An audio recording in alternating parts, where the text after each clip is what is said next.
민주당 정세균 대선 예비 후보의 입장 직접 들어보죠. 정세균 후보님 안녕하세요. 네, 안녕하십니까. 정세균입니다. 예, 우선 경기도를 남도와 북도로 나누자 이 공약 얘기부터 좀 짚어보겠습니다. 예. 사실은 그동안에도 나왔던 얘기인데 이게 쉽지 않았던 이유가 있었거든요. 그렇죠. 쉽지 않았죠. 예. 그렇지만, 필요하다면 될 때까지 노력해야 되죠. 사실 경기도가 그간에 너무 커졌어요. 예. 그리고 이제 남북 간의 차이는 여전하고요. 뭐 커졌다는 게 인구도 그렇지만 사실은 그 경기도의 면적이 굉장히 크지 않습니까? 네. 그러다 보니까 지역 간의 격차나 여러 가지 그 차이점이 많아서 주민들께서도 경기 북도 설치를 해야 된다라고 하는 주장이 오랫동안 지속돼 왔고, 네.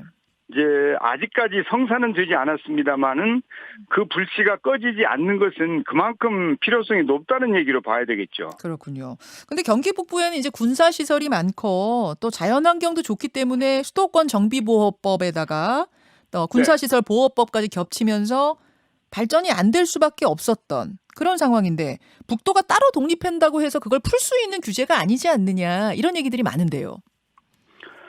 그 규제 때문에 발전이 안 됐다면은 다른 대안을 제시한다든지 또 그 대안의 실행이 있었어야 된다고 봐요. 그런데 그런 게 이루어지지 않았으니까 경기 북부 지역에서는 계속 그 독립 얘기를 하는 거 아니겠습니까? 그 말씀은 규제를 푼다는 의미가 아니라 그럼 다른 것으로 지원해 줬어야 된다 뭐 그런 말씀이신가요? 다른 지원도 해야 되고요. 네. 또 이제 경기도 전체를 하나로 놓고 보면 사실은 규제에 대한 그 시각 자체가 다를 수 있거든요.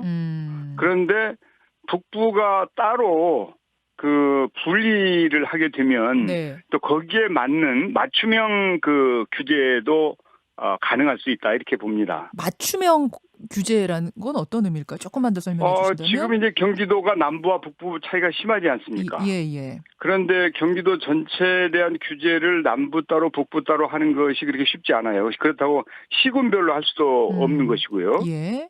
그렇기 때문에 동질성이 있는 북부를 별도로 분리를 시키면 그 북부에 맞는 정책을 쉽게 만들어갈 수 있다는 것이죠. 그것은 지방정부 차원에서도 그렇고 중앙정부 차원에서도 그렇습니다.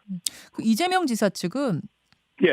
경기 북도를 따로 떼서 가면 아마 경기 남북 간의 격차는 더 커질 것이다. 지금 그 따로 떼자고 주장하시는 분들은 상당히 근시안적이다. 이렇게 말씀하시던데요. 저는 격차가 더욱 커질 거라고 보는 게 근시안이라고 봅니다.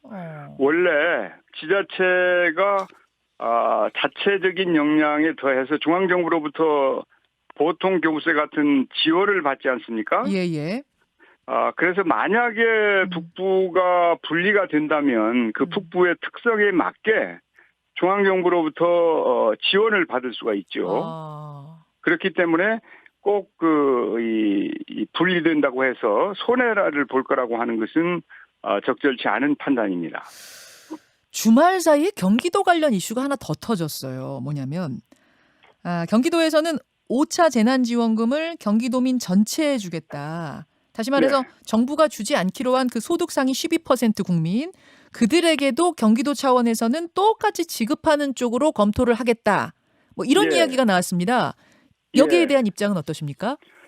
예, 이 문제는 그 88%라고 하는 그 산물이 뭐 어렵사리 만들어진 거 아닙니까? 이것은 무슨 뭐 이 당정 차원이 아니고 당정청에 나왔던 안에다가 국회까지 함께 해가지고 만들어진 거거든요. 그렇죠. 그러니까 대한민국의 정치 행정, 중앙정부나 중앙정치 행정, 정당, 국회 다 합의를 한 안이란 말이죠. 예. 그걸 경기도가 뒤집는다고 그러면은 좀 문제 아닐까요? 경기도가 뒤집는 것이다. 아니, 이건 지금 당정청뿐만 아니라 야당까지 합의한 거 아닙니까? 그렇죠. 국회가 합의를 한 거 아니에요? 예. 국회 여당만 합의한 게 아니고 제가 알고 있기로는 야당까지 합의한 걸로 알고 있거든요. 예. 그러면 이렇게 어렵게 그 결정한 것을 경기도가 뒤집어 버리면 그러면 전국에 17개 시도가 있는데 다른 시도는 그럼 어떻게 합니까? 이제 이 경기도가 사실은 형편이 좀 좋은 곳이에요. 네. 인구도 많고 뭐 그간에 이제 재산세도 많이 들어오고 여러 가지 세수도 좋은 편이죠. 그래 형편이 좋은 곳입니다. 그러나 그렇지 않은 시도가 굉장히 많아요. 그러면 자신들만 그렇게 이 형편이 좋다고 해서 그것도 중앙정부하고 당정청이 어렵게 결정한 것도 뒤집는다고 하면 그러면 다른 시도는 어떻게 할 것이며 중앙정부와의 협력 관계는 어떻게 할 것인지 저는 그런 태도는 적절치 않다고 봅니다. 않다고 보세요. 근데 이재명 이게 이제 어렵게 합의를 한 건데 협력을 하는 게 옳죠. 그렇게 보세요. 근데 이제 이재명 지사 측에서는 전국민 재난지원금은 원래 민주당 당론이기도 했고 정강 정책과 정책 역사에 부합한다. 따라서 형편이 넉넉하다면 뭐 경기도가 굉장히 지금 상황이 어려운데 뭐 억지로 주겠다는 게 아니라 상황이 넉넉하니까 준다는 거는 이거는 당하고 당의 입장, 애초 입장과 다를 게 없지 않느냐. 이런 주장 같은데요. 아니 당에서 달리 결정을 했지 않습니까? 당과 정부와 청와대가 달리 결정을 했잖아요. 예. 그걸 왜 경기도만 따로 나서서 부정을 합니까? 그리고 지금까지 4차 재난지원금을 합의를 했었지 않습니까? 예.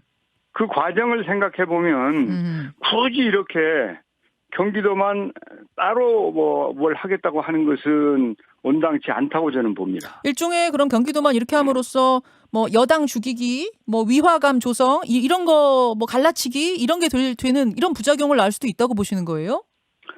저는 그렇게 나쁘게 보지는 않습니다만은 아마도 이재명 지사께서 국정 경험이 없으시잖아요. 그래서 아마 이런 결정을 하고 있는 게 아닌가 싶습니다. 이분은 이제 국회에 있어 본 적도 없고 또 정부에서도 일을 하지는 않았죠. 지자체장만 하셨죠. 네. 그러면 이 정부나 국회의 고충도 이해를 해 주셔야죠.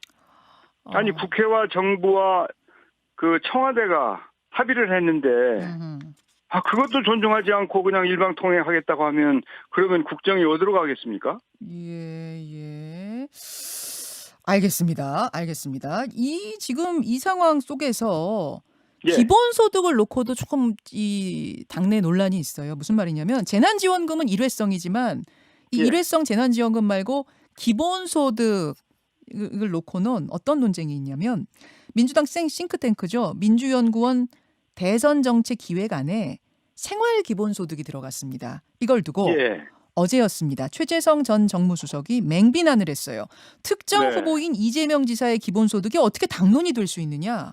송영길 대표는 편파적인 관리 그만하시오. 당장 선수 라커룸에서 내려오십시오. 이렇게까지 SNS에 쓰셨더라고요. 이거에 대해서는 어떤 입장이세요? 정 후보님은? 언뜻 보면은 지도부가 편파적이다라고 하는 오해를 살 소지가 있어요.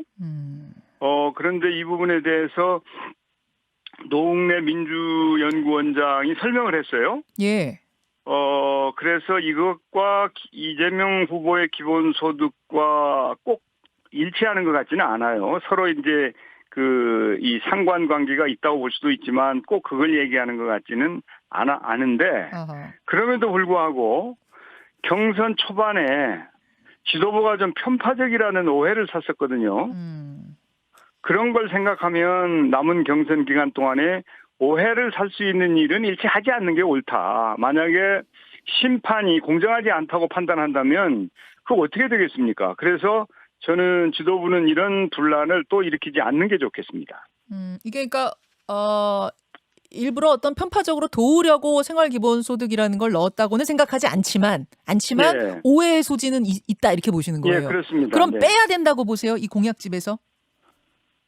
지금 공약을 사실은 지금 후보들이 각자 공약들을 내고 있지 않습니까?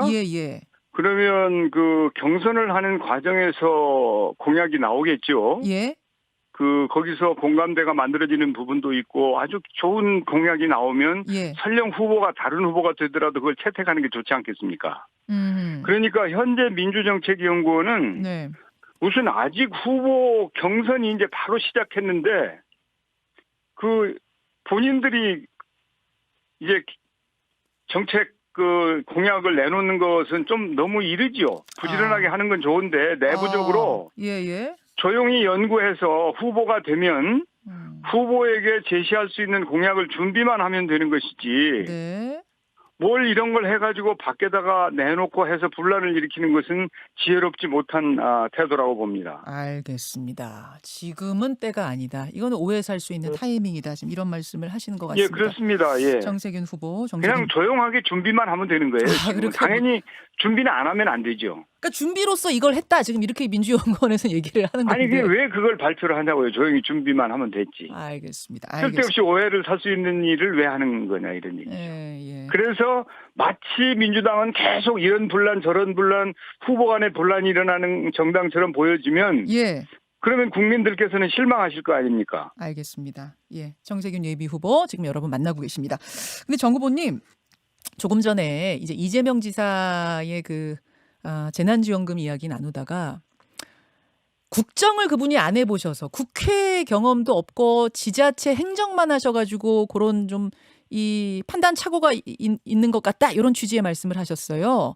네. 근데 사실은 요 비슷한 맥락을 가지고 이낙연, 이재명 두 후보 사이에 공방이 좀 있었습니다.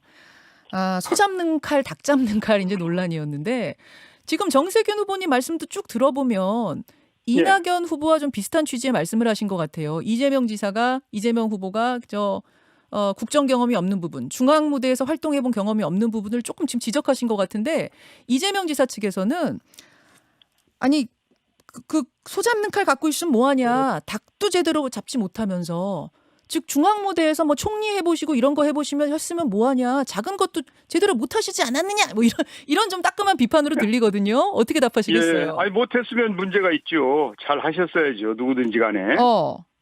누구든지 간에 당연히 중앙이든 지방이든 어떤 일을 맡겼을 때 그 일을 제대로 잘 감당했어야 되는데 네. 저는 이 두 분이 주고받는 막말이 너무 심해요. 이게 정책이나 정체성이나 도덕성을 검증하고 토론을 하면서 경쟁을 해야지 네. 심한 막말을 내세우면 국민들 보기에 정말 민망하죠. 결국은 민주당이 싸잡아 욕을 먹을 수 있는 거 아닙니까? 저도 마찬가지로 거기 욕을 같이 먹을 수 있죠. 그래서 예. 품위를 지키는 경선이 될 수 있도록 진흙탕 싸움을 하지 말고 검증은 철저히 하자. 그래서 사실은 제가 클린 검증단 같은 것을 만들어서 네. 제대로 좀 당에서도 검증을 하고 이 토론이 부실하기 때문에 장외에서 이런 토론이 이루어지는 거 아닙니까? 그래서 1대1로 좀 토론을 해서 네. 품격과 실력을 겨루면서 평가를 받도록 하자 이렇게 제가 제안을 했는데 1대1 끝장 토론하자 그러셨죠? 예, 그렇습니다. 예. 근데 거기에 대해서 뭐 당이 별 그 반응이 없네요, 아직까지는. 알겠습니다. 그러니까 국정 경험 있느냐 없느냐 뭐 이렇게 얘기하는 거는 정당한 비판이 될 수 있어도 소판, 닭판, 소 잡는 칼, 닭 잡는 칼 이런 건 나오지 말자 그 말씀으로 이해하면 돼요? 왜 칼이 나옵니까? 왜 칼이? 또 소, 닭도 마찬가지고요. 우리가 사람인지 소, 닭입니까? 알겠습니다. 예, 여기까지 오늘 말씀 들어야겠습니다. 더불어민주당 정세균 대선 예비 후보 오늘 말씀 고맙습니다. 네, 감사합니다.